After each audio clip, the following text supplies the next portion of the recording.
안녕하세요. You Can Do It 캔디쌤입니다. 오늘은 한눈에 보는 2차 시험장 전략을 준비했습니다. 2023학년도 서울 지역 2차 시험을 치면서 제가 봤던 교실 배치도나 시험장에서 어떻게 잘 시험을 풀어나갈 수 있는지에 초점을 두고 설명을 드리도록 하겠습니다. 먼저 시험장에서 1일차의 순서에 대해서 간략하게 말씀드리도록 하겠습니다. 입시 시간 전에는 이 시험장, 평가실이 모두 개방되어 있습니다. 그래서 미리 가서 준비하시는 선생님들이 많이 계시더라고요. 저는 일찍 가면 춥고 긴장이 많이 될 것 같아서 일찍 가지는 않고 입시 시간 5분 전에 입시를 하였습니다. 그리고 나서 감독관이 각자의 대기실로 오게 되는데요. 이때 감독관이 확인을 하면서 전자기기를 제출하고 가지고 있던 소지품을 모두 제출하는 시간이 있습니다. 본인이 가지고 있는 소지품은요, 정말 수험표와 신분증, 그리고 시험을 칠 때 필요한 필기도구 외에는 모두 정리해서 1차 시험처럼 앞에 다 내도록 합니다. 교실 앞에 다 낸다라고 생각을 하시면 됩니다. 그리고 나서 교수 학습 과정안 답안지를 배부하는데요. 2023학년도 기준으로 백색지 A4 사이즈였다라고 생각해 주시면 됩니다.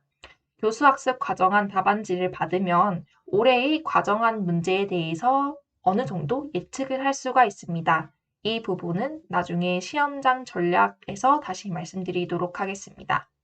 다음으로 교수학습 과정안 문제지를 배부하게 되는데요. 제 기억으로는 백색지 A4 사이즈로 앞뒤 한 장이었던 것으로 기억을 합니다. 아닐 수도 있습니다. 그리고 나서 교수학습 과정안 시험을 모두 치고 나면 점심시간이 주어집니다. 점심시간 동안에는 화장실을 자유롭게 이용할 수 있고요. 그리고 점심시간이 끝나고 나면 다시 감독관이 본인 확인을 하는 시간이 있습니다. 이때 오늘 관리 번호를 추첨하게 됩니다. 제 기억으로는 1일차에 창가 쪽 앞 선생님부터 추첨을 했으면 2일차에는 맨 마지막 복도 맨 끝에 있는 선생님부터 추첨하는 식으로 이 추첨 순서를 조금 달리 했던 것으로 기억을 합니다. 그렇게 하고 나서 관리 번호를 자신의 가슴에 부착을 하게 되고 그 관리 번호 순서대로 자리를 다시 옮기게 됩니다. 그래서 관리 번호 1번이 복도 쪽 맨 앞자리에 올 수 있도록 각자 자리를 바꿔서 앉는다라고 생각을 해주시면 됩니다. 이때 시험시 유의사항에 대한 종이를 배부받게 되는데요. 이것 또한 A4 사이즈 백색지의 단면이었던 것으로 기억을 합니다. 유의사항 종이에는 뭐 1번부터 3번까지 하고 잠깐의 쉬는 시간이 있고 그리고 뭐 4번을 한다. 9번 이후에 점심을 먹는다. 와 같이 중간에 면접관님들께서 화장실을 가는 시간이나 점수를 조정하는 시간을 정해 두었다라는 것을 알 수가 있습니다. 2일차는 조금 더 간단합니다. 과정안을 쓰지 않기 때문에 똑같이 입시 시간 전에 가셔서 평가실에 다 들어가시 보실 수 있습니다. 평가실에 가서 미리 연습하시는 것도 좋은 방법인 것 같습니다. 저는 줄 서서 기다렸다가 한 문장 정도 연습을 하고 어떻게 시선 처리를 할지 정도만 연습을 했던 것 같습니다. 똑같이 감독관이 수험표와 신분증을 확인하고 전자기기와 소지품을 제출하게 됩니다. 그리고 이날은 바로 시험을 치기 때문에 관리번호를 추첨하고 관리번호 순서대로 자리를 옮깁니다. 그렇게 하고 나서 시험 시 유의사항 종이를 똑같이 배부한다라고 생각하시면 됩니다. 이렇게 해서 1번이 나가면 2번이 준비를 하고 2번이 나가면 3번이 준비하는 식으로 순서대로 나간다라고 생각을 하시면 됩니다. 교실 배치도 저는 가기 전에 굉장히 궁금했는데요. 2023학년도와 동일하게 광남고등학교에서 시험을 쳐서 간단하게 작년 기준으로 교실 배치도를 설명드리도록 하겠습니다. 이렇게 보시면요. 화장실이 여자, 남자 칸이 있고 2학년 10반, 9반, 8반, 7반, 6반이 한 고사장이 쓰는 칸이라고 생각을 해주시면 됩니다. 예를 들어서 2학년 10반이 대기실이었다 하면 2학년 9반이 심층 면접 구상실, 2학년 8반이 심층 면접 구상형 답변실, 2학년 7반이 심층 면접 즉답형 답변실 이렇게 된다라고 생각을 해주시면 됩니다. 대기실에서 짐을 한번 챙겨 나오면 다시 대기실로 못 돌아가는 구조였습니다. 그래서 10반, 9반, 8반, 7반을 거쳐서 이쪽 계단으로 내려갈 수 있도록 안내를 해주셨습니다. 둘째 날도 마찬가지입니다. 똑같은 대기실에서 출발을 해서 수업 실현 구상실, 수업 실현실, 그리고 영어 수업 실현 및 영어 면접 구상실, 그리고 평가실 이렇게 거쳐서 밖으로 나간다라고 생각을 해주시면 돼요. 그래서 이 한 층의 복도만 펼쳐서 보여드리면 대충 이런 식의 배치도를 가지게 됩니다. 그렇게 해서 이 수업 실현 구상실 각각 평가실 앞에는요. 대기 공간이 책상 두세 개 정도를 붙여서 놔두게 됩니다.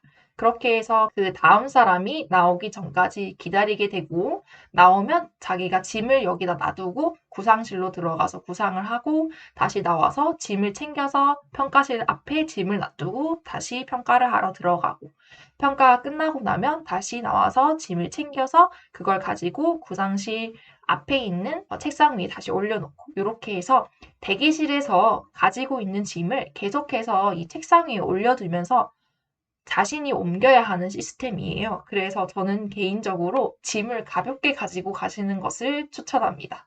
마지막 영어 수업 실험 및 영어 면접 평가실 앞에서는 자신의 전자기기를 찾아갈 수 있습니다. 간단하게 이 대기실의 모습입니다. 처음에는 수험 번호 순서대로 창가부터 쭉 앉게 돼요. 그렇게 해서 과정하는 평가를 하게 되고요. 이것은 관리 번호를 추첨했을 때 이 관리 번호로 1, 2, 3, 4, 5, 6, 7, 8, 9, 10 이런 식으로 앉아서 기다린다라고 생각을 하시면 됩니다. 그리고 두 번째는 구상실 내의 모습인데요. 앞문만 이용을 하게 됩니다. 뒷문은 폐쇄가 되어 있고요. 그래서 앞문으로 들어가서 창가를 바라보는 책상과 걸상에 앉아서 감독관이 옆에서 문제지를 뒤집어 주세요 하면 시작이고요. 그리고 감독관 혼자 타이머를 보고 있기 때문에 타이머가 없을 가능성이 높습니다. 그리고 끝나고 나면 다시 자신이 구상한 구상지와 문제지, 유의사항지를 모두 챙겨서 앞문으로 나오게 됩니다. 그렇게 하고 짐을 챙겨서요. 다음 평가실 앞에 기다리게 됩니다.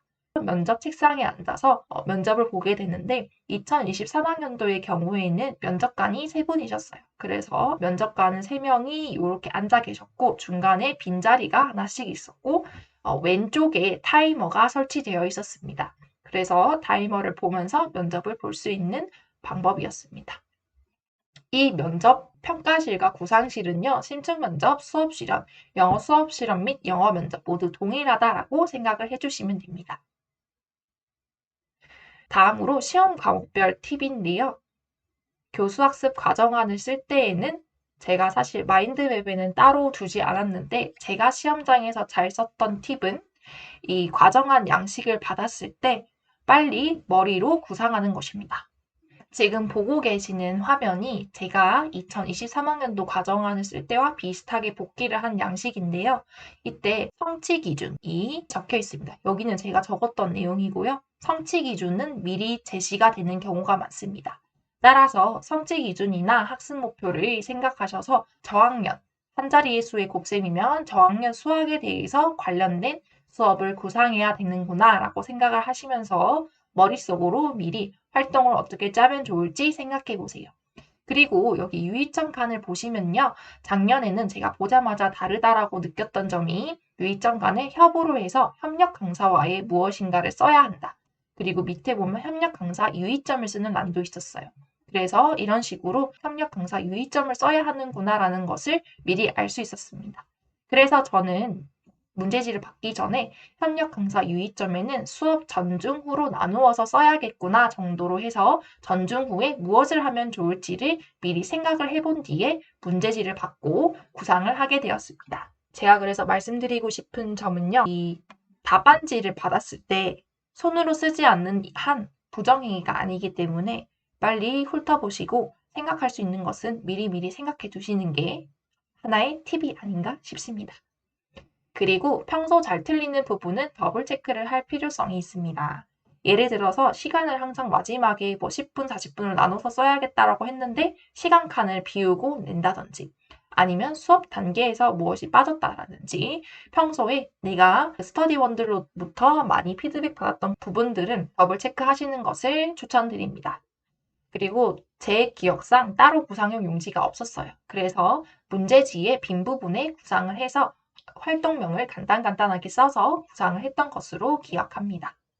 그리고 사실 과정안이 정말 시간이 부족합니다. 사실 스터디를 하면서 과정안이 시간이 조금 부족하더라도 실제 시험에 가면 설마 부족하지 않겠지라고 하지만 설마 부족합니다.